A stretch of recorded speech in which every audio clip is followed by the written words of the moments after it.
Marley was dead.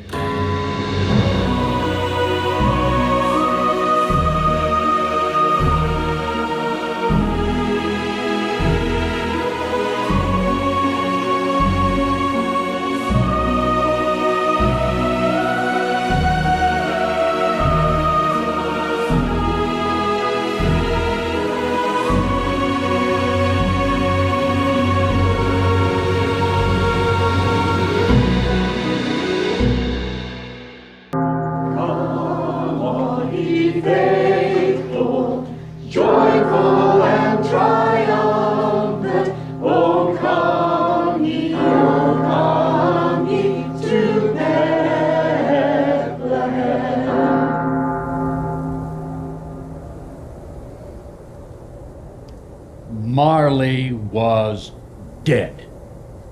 To begin, there is no doubt whatever about that. The register of his burial was signed by the clerk, the clergyman, the undertaker, and the chief mourner. Scrooge signed it, and Scrooge's name was good upon change for anything he chose to put his hand to. Old Marley was as dead as a doornail. Now, this must be distinctly understood, or nothing wonderful is going to come of this story I'm going to relate. Mind you, I don't mean to say that I know what there is particularly dead about a doornail. Do you? No, I might be more inclined myself to regard, say, a coffin nail as the deadliest piece of ironmongery in the trade, wouldn't you? But the wisdom of our ancestors is in the simile, and my unhallowed hand shall not disturb it, or the country's done for. So you will therefore permit me to repeat emphatically that Marley was as dead as... Thank you. Now, Scrooge knew he was dead. Of course he did. How could it be otherwise? Scrooge and he were partners for, I don't know how many years, though Scrooge never painted out old Marley's name. There it stood years afterwards above the warehouse door. Scrooge and Marley. Sometimes people new to the business called Scrooge Scrooge, and sometimes Marley. But he answered to both names. It was all the same to him. Oh, but he was a tight-fisted hand at the grindstone, Scrooge. A squeezing, wrenching, grasping, scraping, clutching, covetous old sinner. Hard and sharp as flint, from which no steel had ever struck generous fire. He was secret, self-contained, and solitary as an oyster. The cold within him froze his old features, nipped his pointed nose. It shriveled his cheeks and stiffened his gait, made his eyes red, his thin lips blue, and spoke out shrewdly in his grating voice. He carried his own low temperature always about with him. He iced his office in the dog days, and he didn't thaw at 1 degree at Christmas. External heat and cold had little influence on Scrooge. No warmth could warm, no wintry weather chill him. Nobody ever stopped him in the street to say, "My dear Scrooge, how are you? When will you come to see me?" No beggars implored him to bestow a trifle. No children ever asked him what it was o'clock. Even the blind men's dogs appeared to know him, and when they saw him coming, would tug their owners into doorways and up courts. But what did Scrooge care? It was the very thing he liked, to edge his way along the crowded paths of life, warning all human sympathy to keep its distance.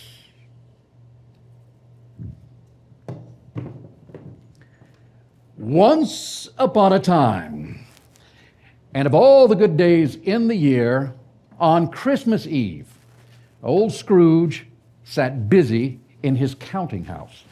Now, it was cold, bleak, biting weather, foggy withal, and he could hear the people in the court outside go wheezing up and down, beating their hands upon their breast and stamping their feet upon the pavement stones to warm them.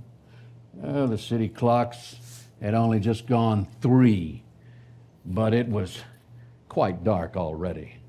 And the fog, it came pouring in at every chink and keyhole. And it was so dense without the houses opposite were mere phantoms. Now, the door of Scrooge's counting house was open. so that he could keep his eye upon his clerk, Bob Cratchit, who in a dismal little cell beyond was copying letters. Scrooge had a very small fire, but the clerk's fire was so very much smaller that it looked like one coal. But he couldn't replenish it, for Scrooge kept the coal box in his own room. And so surely as the clerk came in with a shovel, the master predicted that it would be necessary for them to part, whereupon the clerk put on his white comforter and tried to warm himself at the candle, in which effort, not being a man of strong imagination, he failed. A Merry Christmas, Uncle! It was the voice of Scrooge's nephew, Fred, who came upon him so quickly that this was the first intimation that Scrooge had of his approach.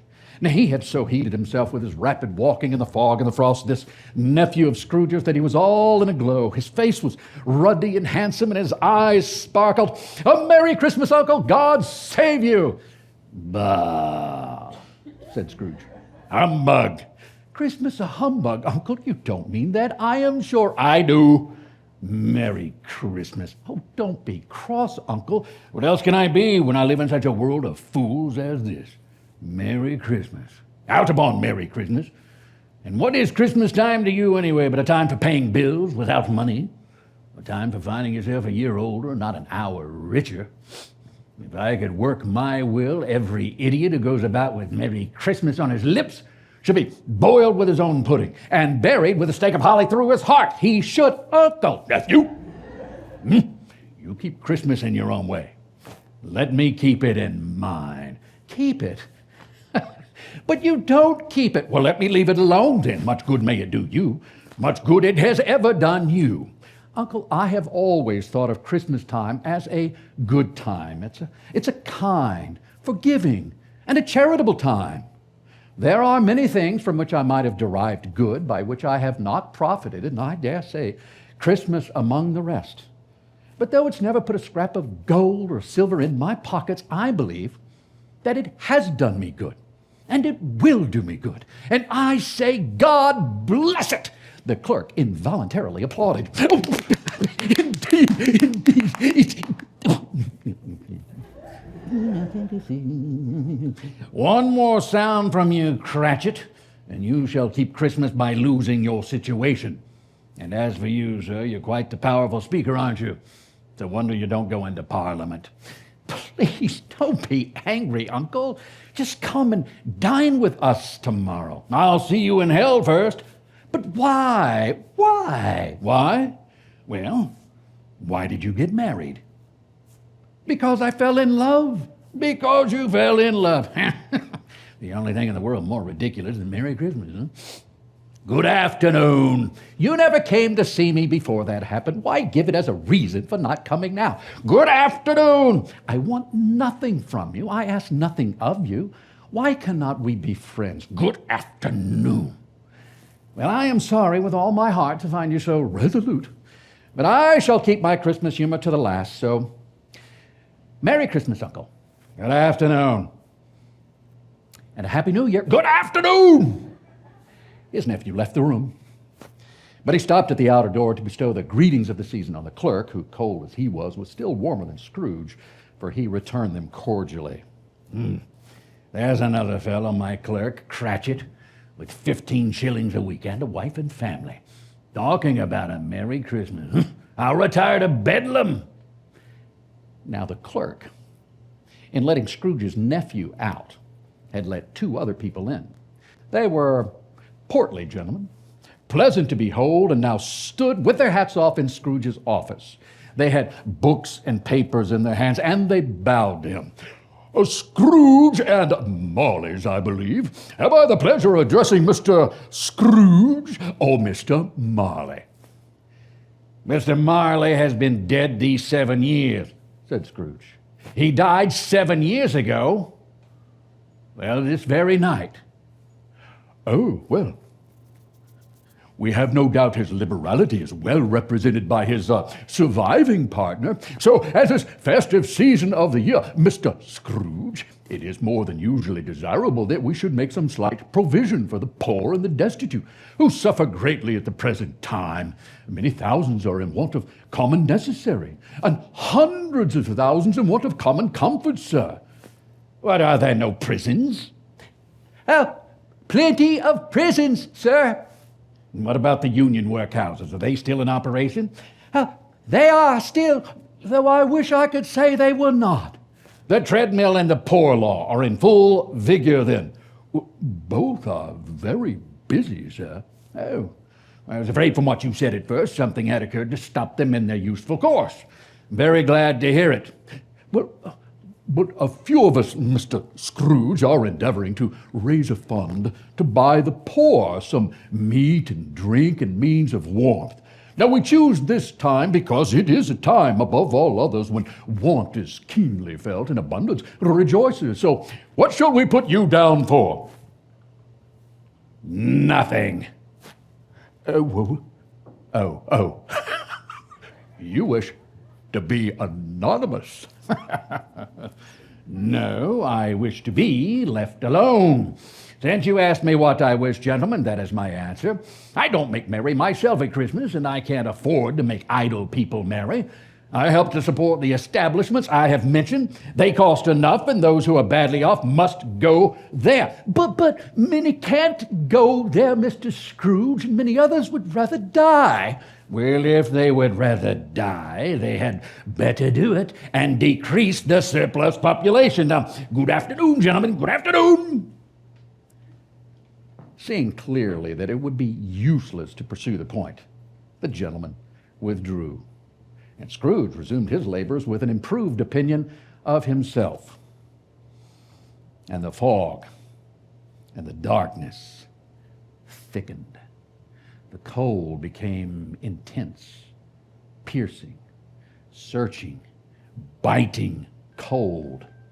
The owner of a scant young nose, gnawed by the hungry cold as bones are gnawed by dogs, stooped down at Scrooge's keyhole to regale him with a Christmas carol. Go, rest ye merry gentlemen, let nothing you dismay. Scrooge seized a ruler with such energy of action that the singer fled in terror, leaving the keyhole to the fog and the more congenial frost. At length, the hour of shutting up the counting house arrived, and with an ill will, Scrooge dismounted from his chair, and he tacitly admitted the fact to the expectant clerk, who instantly snuffed his candle out and put on his hat. Mm-hmm. You'll want all day tomorrow, I suppose? Well, if it's quite convenient, sir. It is not convenient, and it is not fair. If I was to stop half a crown for it, you would think yourself ill-used. I'll be bound, and yet you don't think me ill-used when I pay a day's wages for no work. But it is only once a year, sir.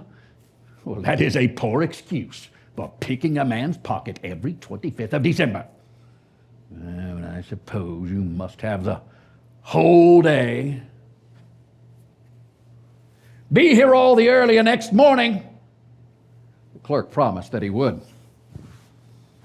And then putting on his coat and buttoning his greatcoat to the chin, throwing on the scarf, Scrooge walked out with a growl.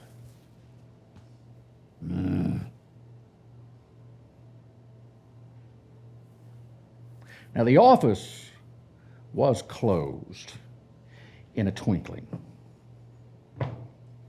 Scrooge took his melancholy dinner in his usual melancholy tavern, and having read all the newspapers and beguiled the rest of the evening with his banker's book, he went home to bed. Now, Scrooge lived in a dreary old building, in the chambers which had once belonged to his deceased partner. Now, it is a fact that there was nothing at all particular about the knocker on the building door, except that it was very large. It is also a fact that Scrooge had seen it night and morning during his whole residence in that place. Let it also be borne in mind that Scrooge had not bestowed one thought on Marley since his last mention of his 7 years dead partner that afternoon. So then, let any man explain to me, if he can, how it happened that Scrooge, having his key in the lock of the door, saw in the knocker not a knocker, but Marley's face! Marley's face. It was not angry or ferocious, but it looked at Scrooge as Marley used to look, and though the eyes were wide open, they were perfectly motionless. As Scrooge looked fixedly at this phenomenon, it was a knocker again. To say that he was not startled would be untrue, but he put his hand back upon the key he had relinquished, turned it sturdily, walked in, and lighted his candle. Oh, he did pause with a moment's irresolution before he shut the door. And he did look cautiously behind it first. But there was nothing there. So he said, "Ah," and closed it with a bang. The sound resounded through the house like thunder, and it echoed through every room. Scrooge was not a man to be frightened by echoes. He fastened the door, then walked across the hall and up the stairs, slowly too, trimming his candle as he went, for it was pretty dark. But up Scrooge went, not caring a button for that. Darkness is cheap, and Scrooge liked it. But before he shut his heavy bedroom door, he walked through his rooms to see that all was right. He had just enough recollection of the face to desire to do that. Sitting room, bedroom, lumber room, all as they should be. Nobody under the bed. Nobody in the closet. Nobody in his dressing gown, which was hanging up in a suspicious attitude against the wall. Quite satisfied, he closed his door and locked himself in. Double locked himself in, which was not his custom. And thus, secured against surprise, he sat down before the fire to take his gruel. Humbug. But then, with great astonishment and dread, he heard a clanking noise, as if someone was dragging a heavy chain. Scrooge then remembered to have heard that ghosts in haunted houses were described as dragging chains. Then he heard the noise much louder on the floors below. Then, coming up the stairs. And then, coming straight towards his bedroom door. It's humbug. Still, I won't believe it. His color changed, though, when without a pause, it came on through the heavy door and passed into the room before his very eyes. And upon its coming in, the dying flame leapt up as though it cried, "I know him! It's Marley's ghost!" The same face. Marley's face. A chain was clasped about his middle, and it was long, and it was wound around him like a tail. And it was made, for Scrooge observed it closely, of cash boxes and keys and padlocks and ledgers and deeds and heavy purses wrought in steel. His body was transparent, and Scrooge looked the phantom through and through. "How now? What do you want with me?" "Much." Marley's voice, no doubt about it. "Who are you?" "Ask me who I was." "Well, who were you then?" "In life I was your partner, Jacob Marley." "You don't believe me." "Well, no, I don't." "Why do you doubt your senses?" "Well, because a little thing affects them. A slight disorder of the stomach makes them cheats. You may be an undigested bit of beef, a blot of mustard, a crumb of cheese, a fragment of an underdone potato. There's more gravy than grave about you, whatever you are." The spirit raised a frightful cry and shook its chains. Scrooge held on tight to his chair to save himself from falling in a swoon. "Dreadful apparition! Why do you trouble me?" Man of the worldly mind, do you believe in me or not? "Well, I do. I must. But why do spirits walk the earth? And why come to me?"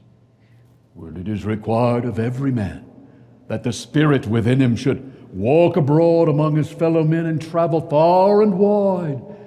And if that spirit goes not forth in life, it is condemned to do so after death.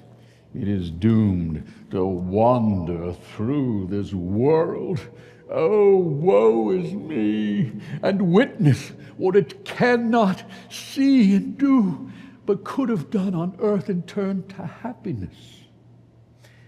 "You are fettered. Tell me, why the chain?" Will I wear the chain I forged in life? I made it link by link and yard by yard. I girded it on of my own free will, and of my own free will I wore it. Is its pattern so strange to you? Or would you know the weight and the length of the strong coil you bear yourself? It was full, as heavy and as long as this 7 Christmas Eves ago, and you have labored on it since. It is a ponderous chain. Scrooge glanced about him on the floor in the expectation of finding himself surrounded by some 50 or 60 fathoms of iron cable, but he could see nothing.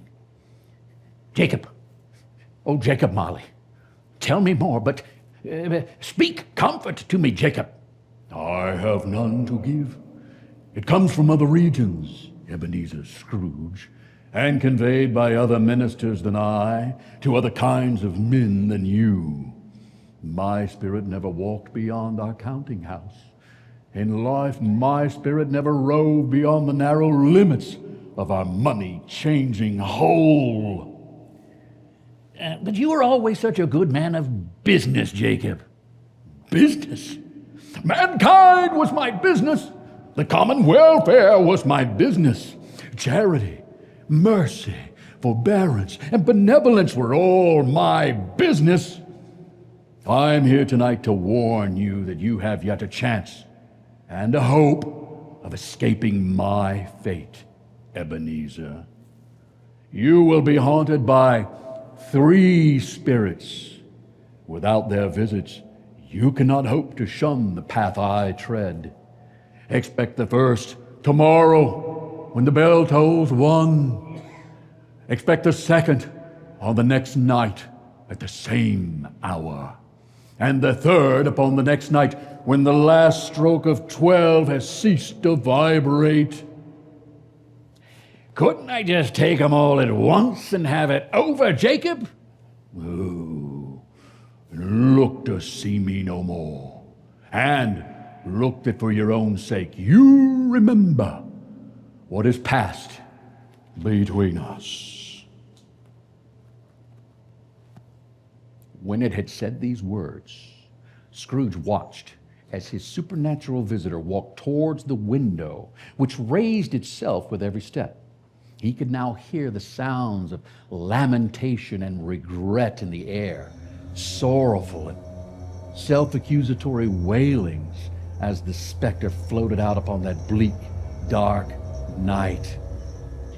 Scrooge followed to the window, desperate in his curiosity. He looked out, and the air was filled with phantoms, and the misery with them all was clearly that they sought to interfere for good in human matters and had lost the power forever. These creatures and their spirit voices faded into a mist together, and then the night became as it had been when he walked home. Scrooge closed the window, then examined the door by which the ghost had entered. It was double locked, just as he had locked it with his own hands, and the bolts were undisturbed. And being from the emotion he had undergone, or the fatigue of the day, or his glimpse of the invisible world, much in maybe The lateness of the hour. Oh, in need of repose, he went straight to bed without undressing and fell asleep upon the instant.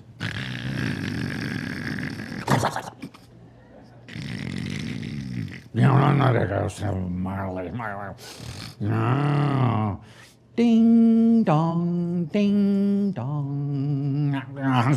Quarter past. It's a quarter past. Ding dong, ding dong. Half past. It's a half past. Wait.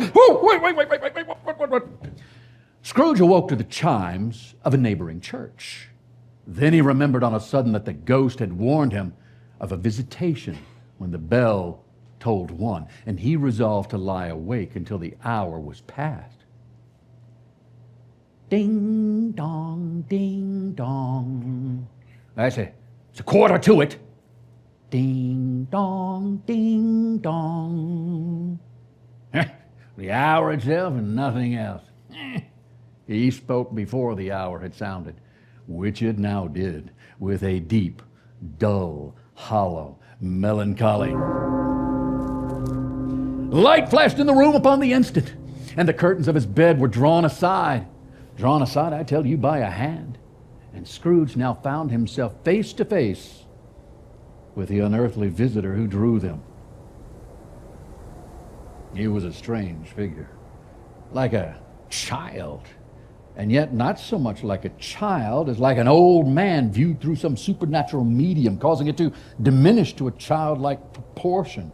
Its hair, which hung about its neck and down its back, was white, as if with age, and yet the face had not a wrinkle in it. It wore a tunic of the purest white. But the strangest thing about it was that from the crown of its head there sprung a bright, clear jet of light and a great extinguisher for a cap under its arm. Are you the spirit whose coming was foretold to me? I am. Well, who and what are you? I am the ghost of Christmas past. Long past? No, your past. Scrooge had a special desire to see that spirit in his cap and begged him to be cothered. What? Would you so soon put out with your worldly hands the light I give? Well, what business brings you here? Your welfare. And I'm much obliged, but a night of unbroken rest would have been more conducive to that end. Your reclamation, then. Take heed.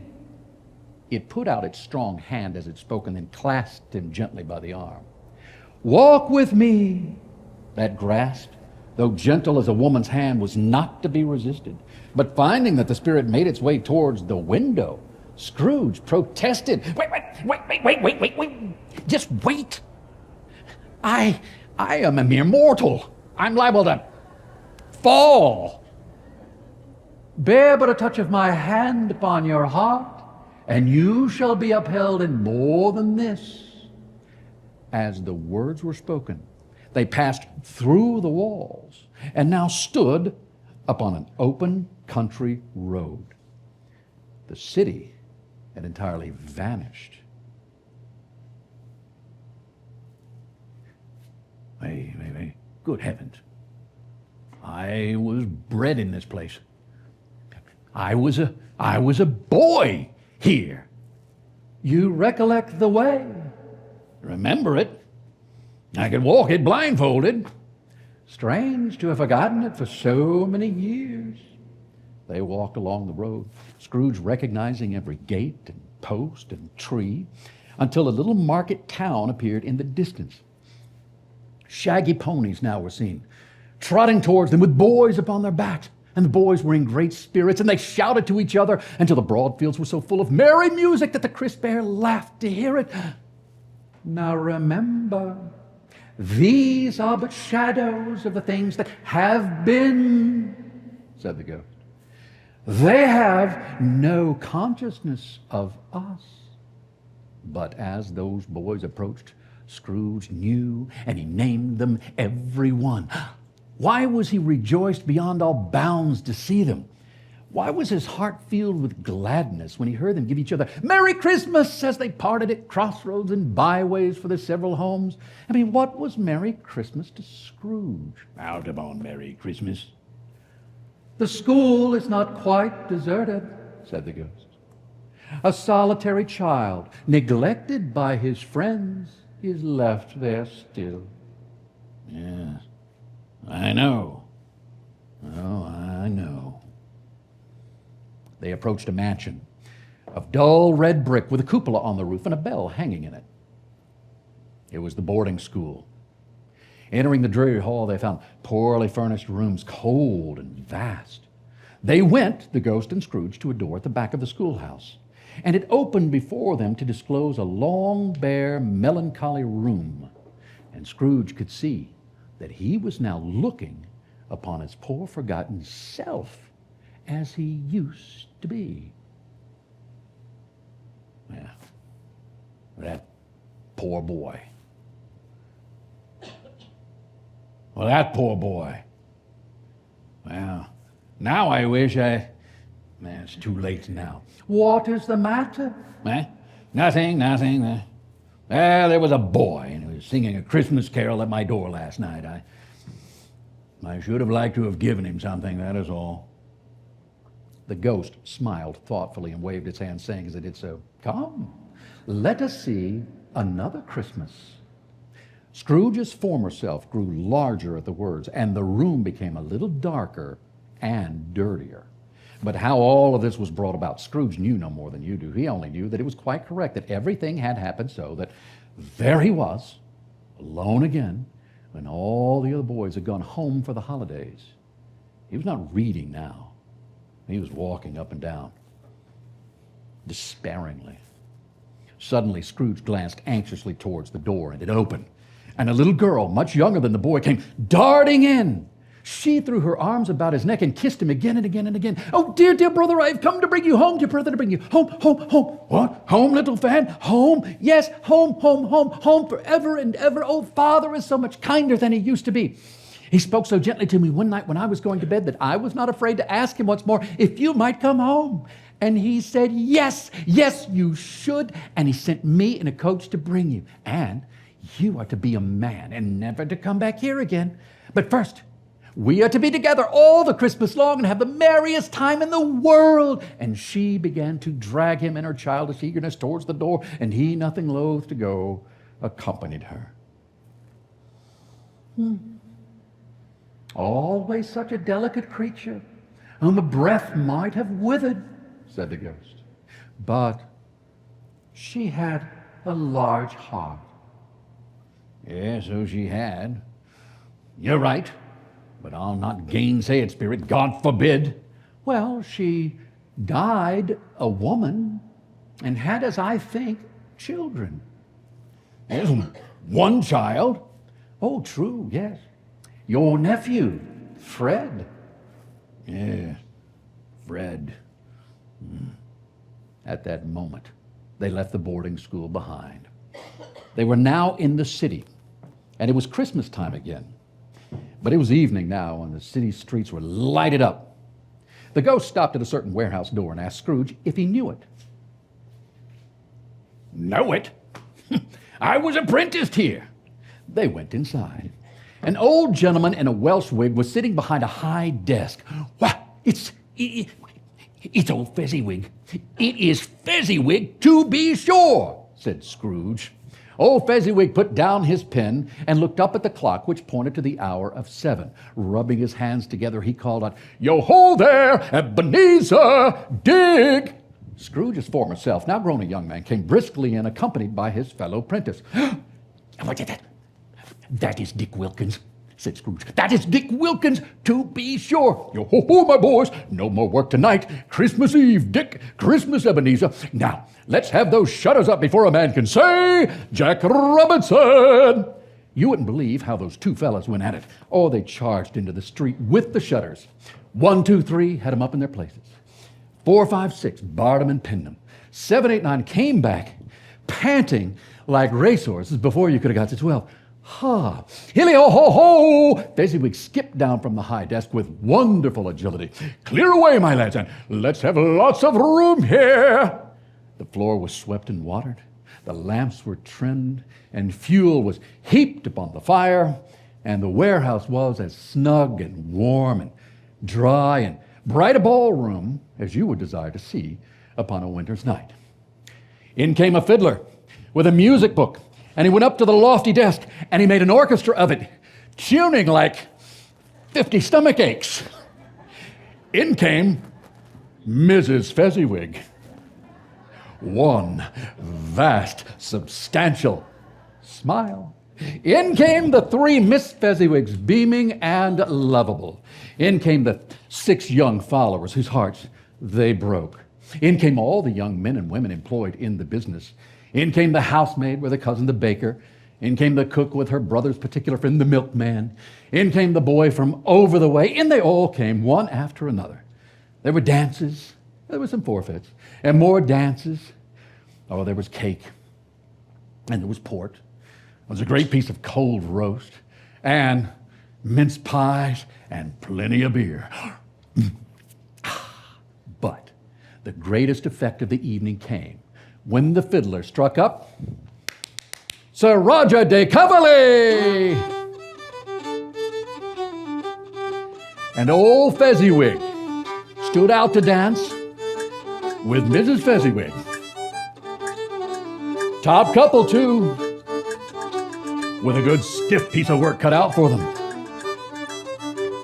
24 pair of partners. People who were not to be trifled with. Oh, but if there had been twice as many, 4 times as many, old Fezziwig would have been matched for them. And so would Mrs. Fezziwig. Now, when the clock struck 11, this domestic ball broke up. And Mr. and Mrs. Fezziwig took their stations, one on either side of the door, and shook hands with every person individually as he or she went out, and wished him or her a very Merry Christmas. Scrooge and the ghost again stood side by side in the open air. Such a small matter to make these silly folks so full of gratitude, said the ghost. He has spent but what, a few pounds of your mortal money? 3 or 4, perhaps? It isn't that, Spirit. He had the power to render us happy or unhappy, to make our service light or burdensome, pleasure or a toil. No, the happiness he gave is quite as great as if it cost a fortune. My time grows short. Quick, said the ghost. Now, this was not addressed to Scrooge, but it produced an immediate effect, for once again Scrooge saw himself. He was older now, a man in the prime of his life, but he was not alone. He sat by the side of a fair young girl, in whose eyes there were some tears. Another idol has displaced me, and if it can cheer and comfort you in time to come as I would have tried to do, then I have no just cause to grieve. Well, what idol has displaced you? Demanded young Ebenezer. Well, a golden one. I have seen your noble aspirations fall off one by one until the master passion gain engrosses you. Have I not? Well, I have grown wiser, but I'm not changed toward you. Oh, but you are changed. Can I believe that you would choose a poor, dowerless girl? No. I release you with a full heart for the love of him you once were. May you be happy in the life you have chosen. And so she left him. Bell!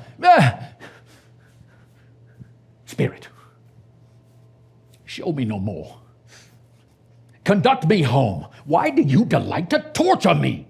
I told you These are but shadows of the things that have been. They are what they are. Do not blame me. Well, remove me. I cannot bear it. Just leave me. Take me back and haunt me no longer. Scrooge observed that the ghost light was burning high and bright, and connecting that with its influence over him, he seized that extinguisher cap and by a sudden action pressed it down upon its head. The spirit dropped beneath it so that the extinguisher cap covered its whole form. But though Scrooge pressed it down with all his force, he could not hide the light which streamed from under it in an unbroken flood upon the ground. He was suddenly conscious of being exhausted and overcome by an irresistible drowsiness. And furthermore,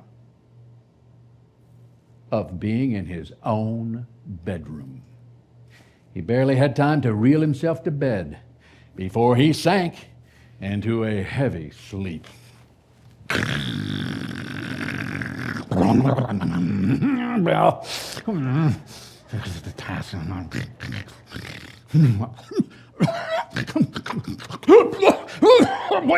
Wait. Awaking in the middle of a prodigiously tough snore and sitting up in bed to get his thoughts together, Scrooge had no occasion to be told that the bell was once again upon the stroke of 1 because his room had undergone a surprising transformation. The walls and the ceiling were so hung with living green that it looked like a perfect grove with crisp leaves of holly and mistletoe and ivy and what? There sat a giant, glorious to see. And it bore a glowing torch in shape not unlike Plenty's horn, and he held it up, high up, to shed its light on Scrooge. Come and know me better, man. I am the ghost of Christmas present. Look upon me. That ghost was clothed in one simple deep green robe bordered with white fur, and on its head it wore no other covering than a holly wreath set here and there with shining icicles. Its dark brown curls were long and free as its genial face, its sparkling eyes, its cheery voice, its unconstrained demeanor, and its joyful air. You have never seen the likes of me before. No, never, said Scrooge. The ghost of Christmas present rose. Now, Spirit, you conduct me where you will. I went forth last night on compulsion, and I learnt a lesson, which is working now. So tonight, if you have aught to teach me, then let me profit by it. Touch my robe. Scrooge did as he was told and held it fast. All vanished instantly. They now stood in the city streets on Christmas morning, and the steeples called good people all to church and chapel, and away they came, flocking through the streets. Scrooge and the ghost went on, invisible, into the suburbs of the town, and straight to Scrooge's clerk's house.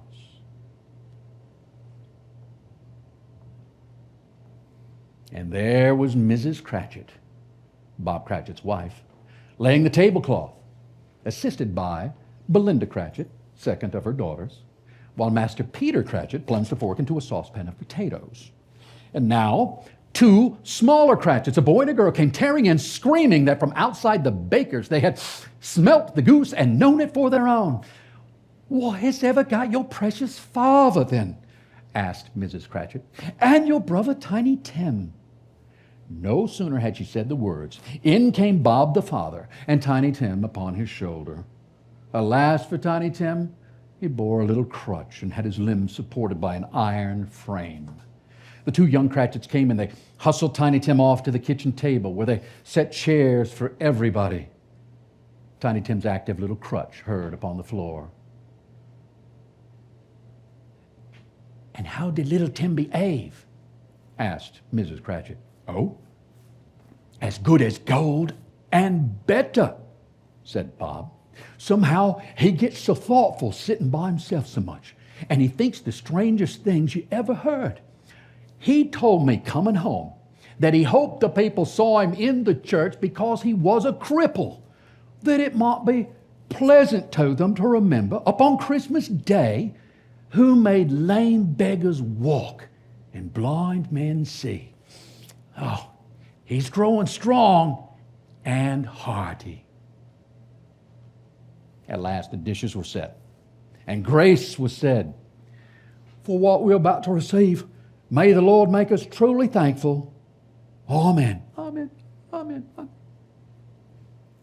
After the dinner was all done, a fire was made up, and all the Cratchit family drew round the hearth in what Bob Cratchit called a circle, meaning half of one. And by they had a song from Tiny Tim about a lost child traveling in the snow. Tiny Tim had a sad, sweet little voice, but sang it very well indeed. Underneath the gaslight glitters stands a little fragile girl, heedless to the night winds bitter, while the snowflakes round her swirl. Afterwards, Bob proposed, "A Merry Christmas to us all, my dears. God bless us." "Well, God bless us, everyone," said Tiny Tim. He sat very close to his father's side upon his little chair, and Bob held his withered little hand in his. There was nothing of high mark in this.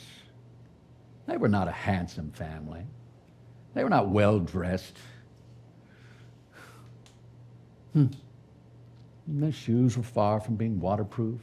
Clothes were scanty, but they were happy. They were grateful, and they were pleased with one another and contented with the time.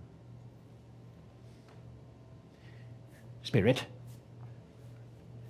tell me if Tiny Tim will live. Well, I see. A vacant seat in the poor chimney corner, and a crutch without an owner carefully preserved. If these shadows remain unaltered by the future, well, then the child will die. But what then if he be like to die? He had better do it and decrease the surplus population. Scrooge hung his head to hear his own words, quoted by the Spirit and used against him. He was overcome with grief. Man, if man you be in heart, not adamant, you forbear that wicked cant until you have discovered what the surplus is and where it is. Will you decide what men shall live and what men shall die? Why, it may well be that in the sight of heaven you are more worthless and less fit to live than millions like this poor man's child. Scrooge bent before the ghost rebuke. And when they parted, and looked happier yet in the bright sprinklings of the Spirit's torch, Scrooge had his eye upon the family, and especially on Tiny Tim, until the last. By this time, it was getting dark, and it was snowing pretty heavily, and without a word of warning from the ghost, they sped on and on. It was a great surprise to Scrooge to hear that hearty laugh. It was a much greater surprise to Scrooge to recognize it as his own nephew Fred's, and to find himself in a gleaming room with the Spirit standing, smiling by his side and looking at that same nephew with approving affability. He said that Christmas was a humbug as I live, cried Scrooge's nephew, and he believed it too. Oh, Now, there is nothing in this world so irresistibly contagious as laughter and good humor. And when Scrooge's nephew laughed in this way, Scrooge's niece, by marriage, laughed just as heartily as he. And their whole assembly of friends, not a bit behind, roared out lustily, "Oh, he's a comical old fellow." "And that is the truth," said Fred, "and not so pleasant as he might be. However, his offenses carry their own punishment, and I am sorry for him. I couldn't be angry with him if I tried. I mean, who suffers by his ill whims? Himself, always. Here he takes it into his head to dislike us, and he won't come and dine with us. What's the consequence? He loses some pleasant moments which could do him no harm. I mean to give him the same chance every year, whether he likes it or not. And I think I shook him yesterday." It was the company's turn to laugh now at the notion of his shaking Scrooge. But the whole scene passed. And once again, Scrooge and his ghosts were upon their travels. Much they saw, far they went, and many homes they visited, but always with a happy end. The spirits stood beside sick beds, and they were cheerful. On foreign lands, and they were close at home. By struggling men, and they were patient in their greater hope. By poverty, and it was rich. In hospital, and in jail, and in misery's every refuge, the ghost of Christmas present, ho, ho, ho, left his blessing. It was a long night. It was strange, too, in that while Scrooge remained unaltered in his outward form, the ghost grew older, clearly older. Scrooge noticed that its brown hair was now gray. "Are spirits' lives so short?" "Oh, my life upon this globe is very brief. It ends tonight at midnight. Hark! The time is drawing near."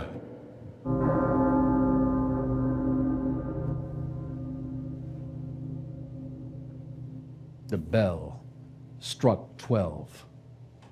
Scrooge looked about him for the third and final ghost and saw it not.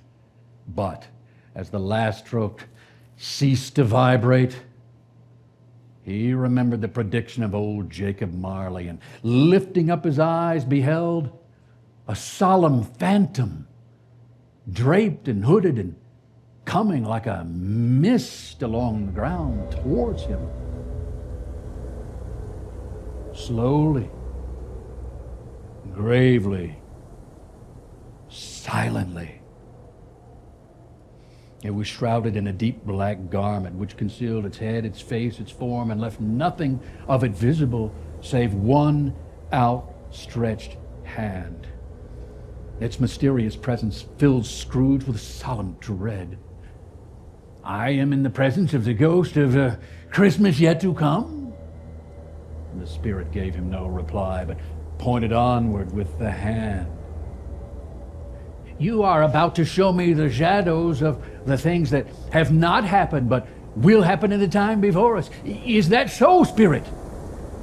The upper portion of the garment was contracted for just an instant, as if the spirit had inclined its head.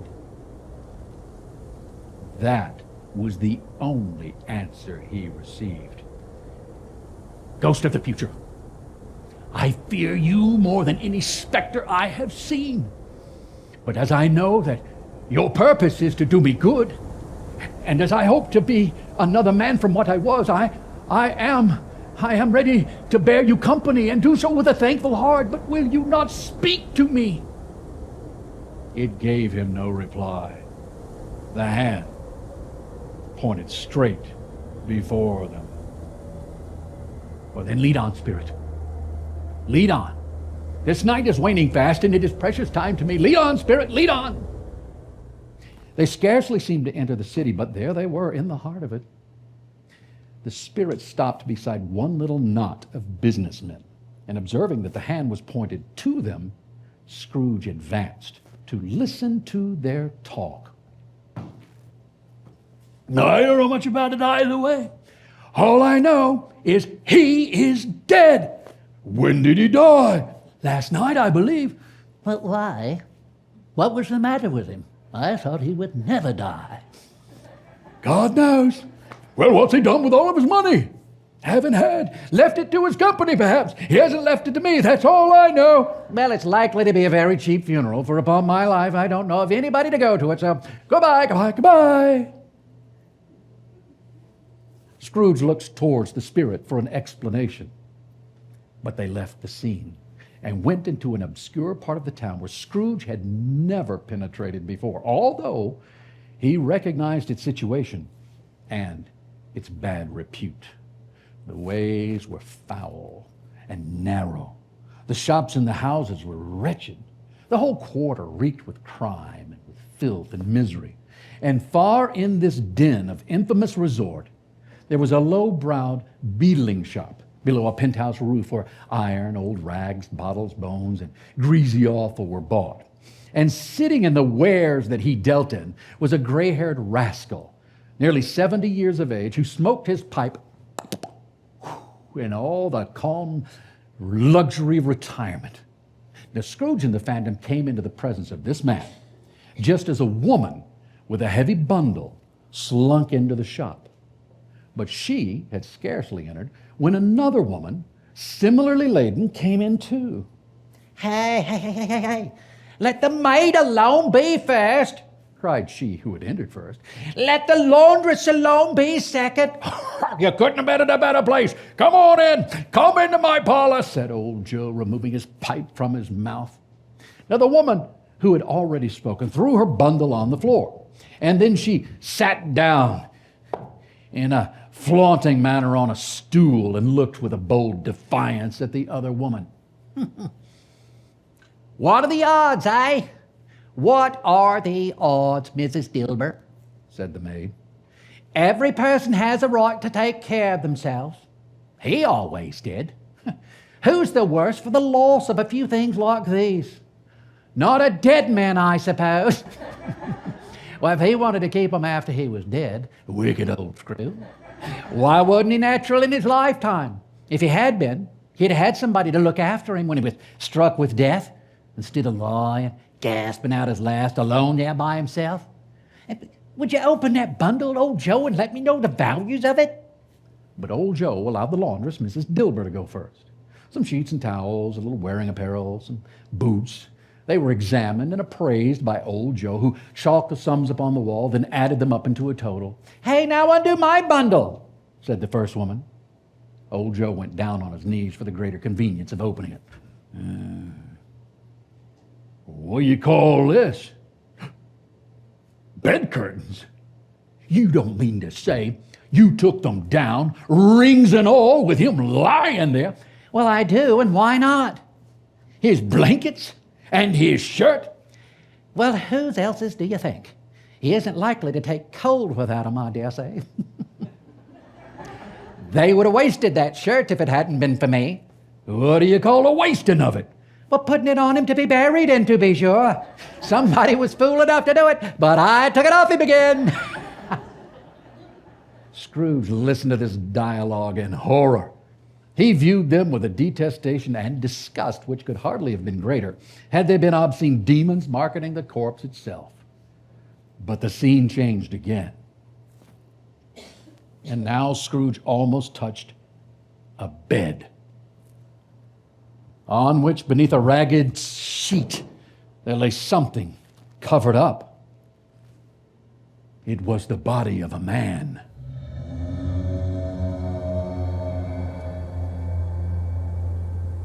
Scrooge glanced towards the Phantom. Its steady hand was pointed to the head. That cover was so carelessly adjusted that the slightest raising of it, the motion of a finger upon Scrooge's part, would have disclosed the face. Spirit, I understand you, and I would do it if I could, but I have not the power, Spirit, I have not the power. Again it seemed to look upon him. Spirit, I beseech you, could you at least show me some emotion or tenderness connected with a death? or this dark chamber will be forever present to me. The phantom spread its dark robe before him for a moment, like a wing, and then withdrawing it, revealed poor Bob Cratchit's house. Inside, they found the family, the mother and the children seated round the fire. They were quiet, very quiet. The noisy little Cratchits were as still as statues in one corner, and they sat looking up at Peter, who had a book before him. The mother and her daughters were engaged in sewing, but surely they were very quiet.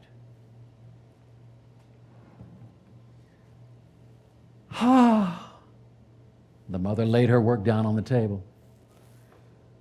The color hurts my eyes.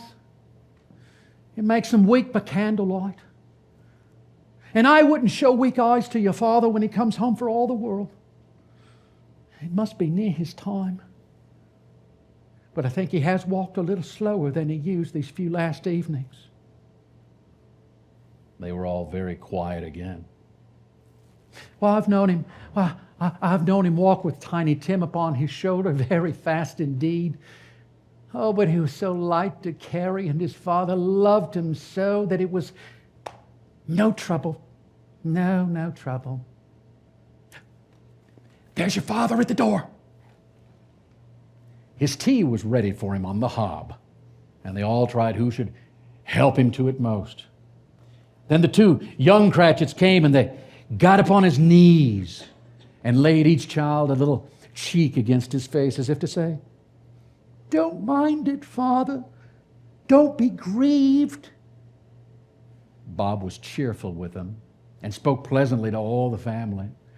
And then Mrs. Cratchit said, "So you went today then, Robert?" Oh, yes, I did, my dear. I did, yes. I wish you could have gone. It would have done you good to see how green a place it is. But you'll see it often. You see, I promised him that we would walk there on a Sunday.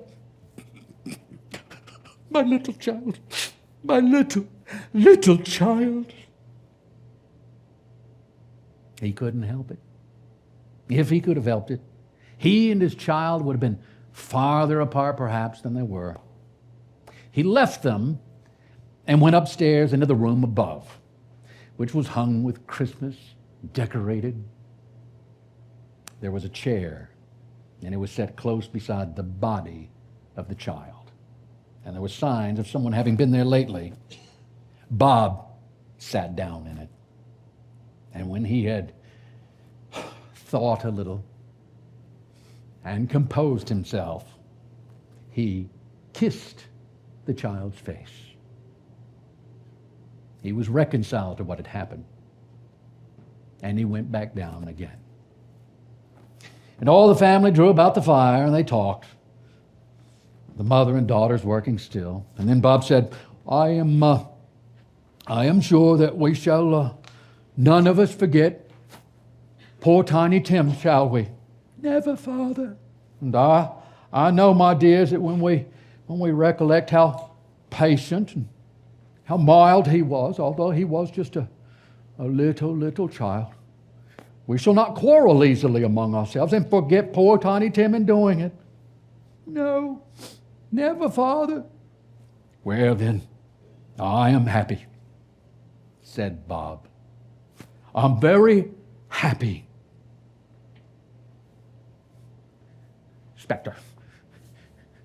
Spectre, something informs me that our parting moment is at hand. I know it, but I know not how.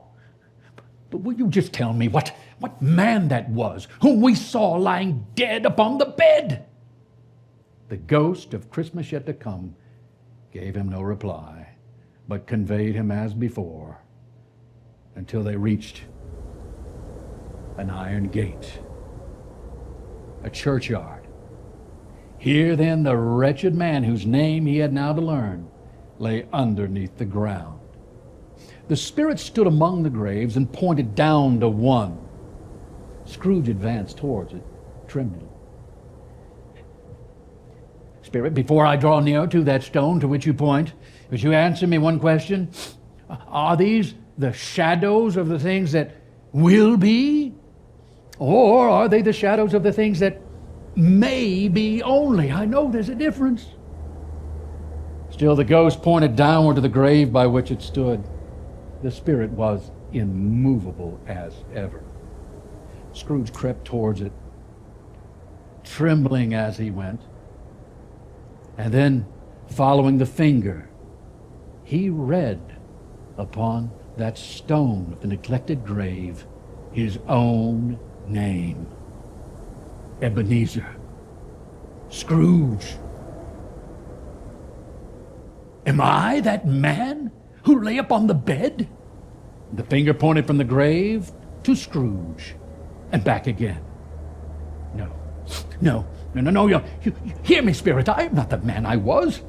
Why show me all of this if I am past all hope? Oh, good Spirit, assure me that I may change the shadows you have shown me by an altered life. I will honor Christmas in my heart, and I will try to keep it all the year. I will live in the past, and in the present, and in the future. The spirits of all three shall strive within me. I will not shut out the lessons that they teach. Oh, tell me that I may wash away the writing on this stone. And there began an alteration in the phantom's hood and dress. It shrunk, collapsed, and dwindled down into a bedpost. And the bedpost was his own. What? The room was his own. The bed curtains were his own. They are not torn down. Rings and all, they are here. I am here. What? The shadows of the things that would have been may be dispelled. Oh, yes, no, they will be. I know they will. Yeah, I know they will. I'm as light as a feather. I'm as merry as a schoolboy. Oh, after this, Merry Christmas. Merry Christmas to everybody. Now, really, for a man who had been out of practice for so many years, it was a splendid laugh, a most illustrious laugh, the father of a long, long line of brilliant laughs. I don't know what day of the month it is. I don't know how long I've been among the spirits. I don't know anything. He was checked in his transports, though, by the churches ringing out the lustiest peals he had ever heard. Scrooge ran to the window and he opened it up. Golden sunlight, sweet fresh air, merry bells, glorious, oh, glorious. Scrooge called downward to a boy in Sunday clothes. What's today? Eh? Said the boy. What's today, my fine fellow? Well, today it's Christmas Day. It's Christmas Day? I haven't missed it. Why, the spirits have done it all in one night. Well, they can do anything they like. Well, of course they can. The spirits. Oh. Hello, my fine fellow. Hello. Do you know the poulterer is at the next street but one at the corner? Well, I should hope I did. Oh, what an intelligent boy. What a remarkable boy. Oh, do you know if they've sold the prize turkey that was hanging up there? The big one. The one as big as me. Oh, what a delightful boy. It is a pleasure to talk to him. Oh, yes, my buck. Well, it's hanging up there now. Is it? Well, go and buy it in my name and tell them to bring it here so that I may give them direction on where to send it. Oh, come back with the man and I'll give you a shilling. Oh, no, come back with him in less than 5 minutes. I'll give you half a crown. The boy was off like a shot. Oh, I'll send it to Bob Cratchit's. He won't know who sent it. Scrooge went downstairs to open the street door, ready for the coming of the poulterer's man. Now, as he stood there, awaiting his arrival, the knocker caught his eye. I shall love it as long as I live. I scarcely ever looked at it before. What an honest expression it has in his face. It is a wonderful knocker. Oh, whoo, here's the turkey. Hello, over this way. Merry Christmas. Over here, over here. It was a turkey. It never could have stood up on its legs, that bird. It would have snapped them off in a minute like sticks of sealing wax. Oh, it would be impossible to carry that all the way to Bob Cratchit's house at Camden Town. You must have a cab. Now, the chuckle with which he said that, and the chuckle with which he paid for the turkey, and the chuckle with which he paid for the cab, and the chuckle with which he recompensed the boy, were only to be exceeded by the chuckle with which he sat down breathless in his chair and chuckled till he cried. Well, at last, Scrooge dressed himself all in his best, and he got back out into the street. By this time, the people were pouring forth, just as he had seen them with the ghost of Christmas present. And walking with his hands behind him, Scrooge regarded everyone with a delighted smile. Hello, Merry Christmas. Oh, Merry Christmas, Merry Christmas. He looked so irresistibly pleasant that 3 or 4 good-humored fellows said, "Oh, good morning, sir. Merry Christmas, Mr. Scrooge." Yes. He had not gone far, however, when coming on towards him, he beheld the portly gentleman who had walked into his counting house the day before. It sent a pang across his heart to think of how the old gentleman would look upon him when they met. But he knew what path lay straight before him, and he took it. "My dear sir!" Scrooge took the old gentleman by both of his hands. "How do you do? I hope you succeeded yesterday. It was so very kind of you. Merry Christmas to you, sir." Mr. Scrooge? "Yes, that is my name, and I fear that it may not be pleasant to you. Allow me to ask your pardon. And would you have the goodness?" And here Scrooge whispered something in his ear. Lord bless me, Mr. Scrooge, are you serious? "If you please, and not a farthing less. And a great many back payments are included in it, I assure you. Will you do me that favor?" Oh, I don't know what to say to such munificence. "Well, you don't say anything. You just come and see me. Will you come and see me?" Oh, yes, I will, I will. Oh, thank you, thank you, thank you, thank you, thank you. I thank you 50 times. Bless you. Now, as Scrooge walked about the streets, watching the people hurrying to and fro, he found that everything could yield him pleasure. He had never dreamed that any walk, that anything could yield him so much happiness. He stopped near the open door of a church, and he went inside. And for the first time as a man, he joined his voice to those of his fellow creatures in a Christmas hymn. God rest ye merry gentlemen, let nothing you dismay.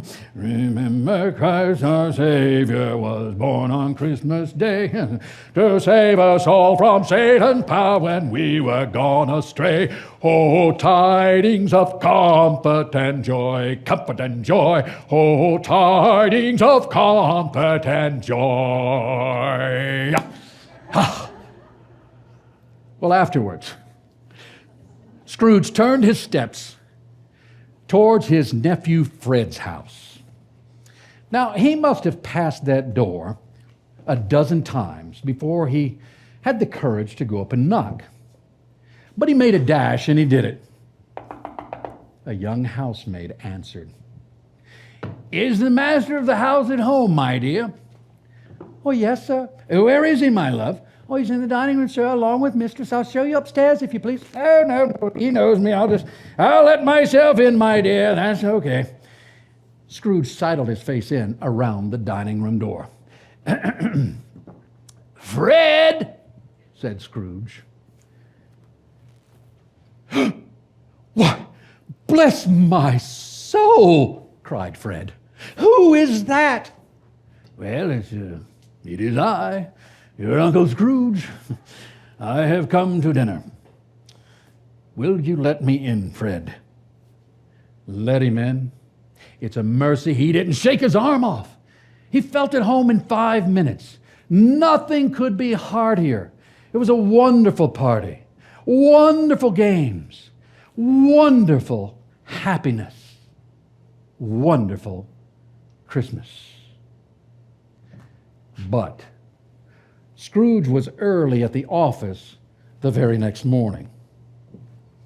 Oh, he was early there, in hopes of catching Bob Cratchit coming late. He had his heart set on it. And he did it.